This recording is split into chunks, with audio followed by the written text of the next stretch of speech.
Hey guys, how's it going? Welcome. Great start, off to a great start. Sometimes I'll start a sentence and I don't even know where it's going. I just hope I find it along the way. Hey guys, how's it going? Welcome to my first episode of my Q&A series. This is gonna be a good one.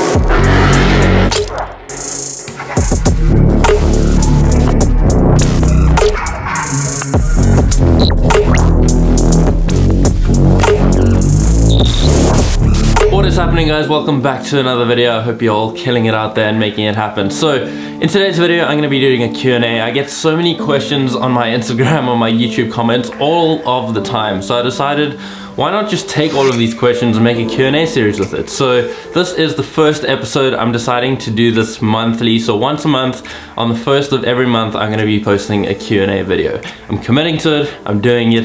It is happening. So in light of that, I posted a story on my Instagram asking you guys to ask me questions, and I got over 150 responses. So unfortunately, I'm not going to be able to reply to all of you guys in this video, but I'm going to do my best to get through as many as I can. But like I said, there is going to be multiple episodes, so eventually, hopefully, one day, one of these questions will answer your question. So keep watching the series, stay tuned for all of the questions, but in saying that, I'm going to get straight into it. I hope you guys enjoy it. Okay, first question of the Q&A series. I feel like this is quite a big one, but I'm gonna go with kind of a deep one. And Laura asks, who inspires you? To be honest, that is a very difficult question. There isn't really one person that inspires me. I get inspired by a lot of things, by music, movies, films, music videos, YouTubers, Instagram, photography.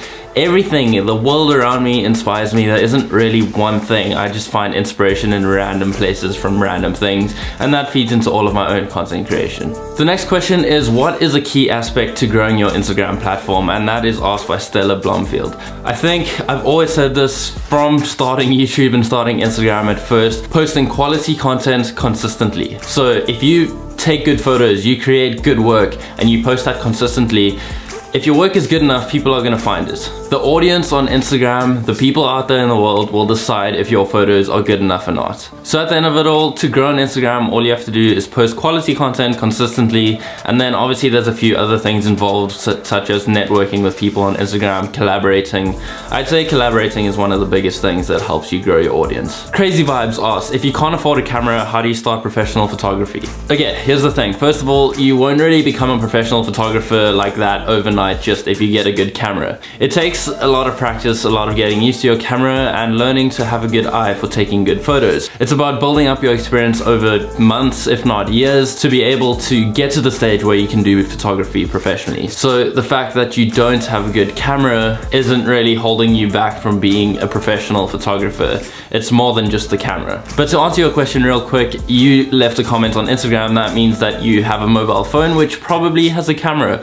I know multiple people that have started their photography careers by just using a phone. One of the most famous ones is Trashhand back in the day. On Instagram, he only used his iPhone, and eventually he got hired by Nike to do a commercial, and he didn't have a DSLR camera. So he went and used his credit card to buy a DSLR camera so that he could shoot the Nike adverts, and that earned him the money back to pay for his camera. Especially now. I think now we are even in a better position because, for example, the iPhone X takes incredible photos that look indistinguishable from a DSLR. So there really isn't an excuse nowadays to learning to take good photos with a mobile phone. You can learn composition, learn the eye, and then work on the side. Be a dishwasher, be a waiter at a restaurant. I know friends that have done that as well.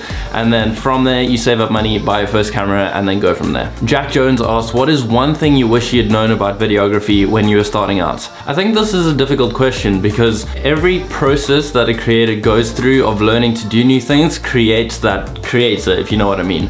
The struggles that they go through and learning to do new things creates people's style. So if I didn't go through the struggles that I did go through, I probably wouldn't be where I am today. So it's difficult to say what I wish I would have known when starting out, because if I'd known that, I might not have got to where I am. But to answer your question, I probably would say plan out your videos before you shoot them. That way you can get a better end product because you know what to go out and shoot, and you can plan out the sequence accordingly. Alexander asks, can you tell us some top tips for composition? Like I said earlier, composition is really something that you have to go out and practice and learn, and by doing so you'll learn how to compose things properly. So there's two different kinds of composition, if I want to call it that. You have your rule of thirds composition, which is just like the standard composition rules. But then social media and mobile phones has come along and broken that composition rule, where people are now shooting their subjects in the middle because people are scrolling down on their feed. So it really just depends on what you're shooting.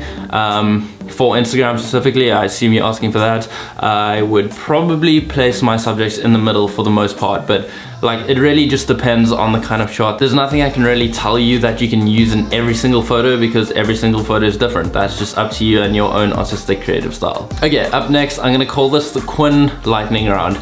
My girlfriend Quinn has asked so many questions that are like super weird and abstract, so I'm gonna make this a lightning round of about 5 to 10 questions, super fast, and we're gonna see what comes of it. Get ready, ready, start the clock. 3, 2, 1. Favorite pocket to use? Right, gum or mints? Probably mints, but it depends. Favorite time to use a toothpick? After eating popcorn. What was your first word as a child? Ball. When was the last time you got a paper cut? I honestly can't even remember, probably in primary school. What's your take on aluminium foil? What do your socks look like right now? Joke's on you, I'm not wearing any socks. Woo! That was a good lightning round. Let's get back into the normal questions now. I'm gonna save some more of those for the next episode as well. Yuri Naidu asks, what are you studying and where? I am studying visual communication design at the University of Stellenbosch in Cape Town, and I'm in my final year now. My 4th year, I've got about 2 months left, and then I'm finally done with studying and I can go live and travel the world and do cool things. I can't wait, I'm so over studying. Becky Visuals asks, how did you get your first paid job? I was in my first year at university.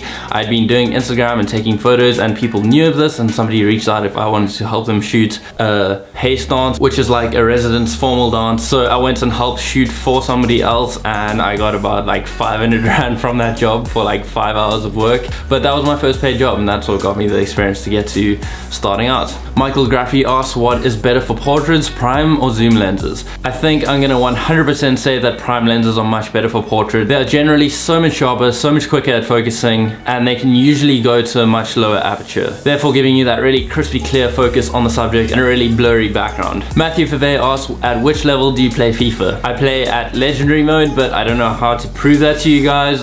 Quinn can back me up, Maddie Snaps can back me up, but I play FIFA on legendary. Lisa asks, how do you see the future? Would you like to keep doing this kind of stuff, or do you have more plans? Right now, in this moment, I'm happy doing what I am, and I think for the next 10 years or so, I want to keep doing YouTube and social media, photography and video, and traveling the world, just doing as much as I can within this space. And then after that, I'm really interested in investing and business and entrepreneurship. So I think one day I'd like to own my own creative agency, design studio, that kind of thing, where it integrates social media, design, photography, video, content creation, all of the things. Also, I'm studying design, so that kind of feeds into everything. And yeah, but who knows, life always takes us on unexpected paths, so I'm willing and open to change. So I'll see what the road ahead has for me. Can't really be sure right now, but I know on my general path, I just want to travel and do this right now. So unfortunately, that is all the time we have for today, guys. I know it was really quick. I had so many questions to get through, but I did my best. But keep in mind that there will be another episode next month, so please stay tuned for that and check in. I'll let you guys know on Instagram as well. So yeah, I hope you enjoyed it. Let me know what you guys think of the series down below. Also, if you have any other questions, I might make this into like a comments below Q&A thing. So leave your questions down in the comments below and I'll answer them as many as I can on the next episode as well. In saying that, I'm gonna leave this here. I hope you guys enjoyed the video. Please do like if you liked it. Please subscribe for new videos every single week. And in the meantime, remember to stay weird, don't die, and make it happen. I'll see you guys in the next one.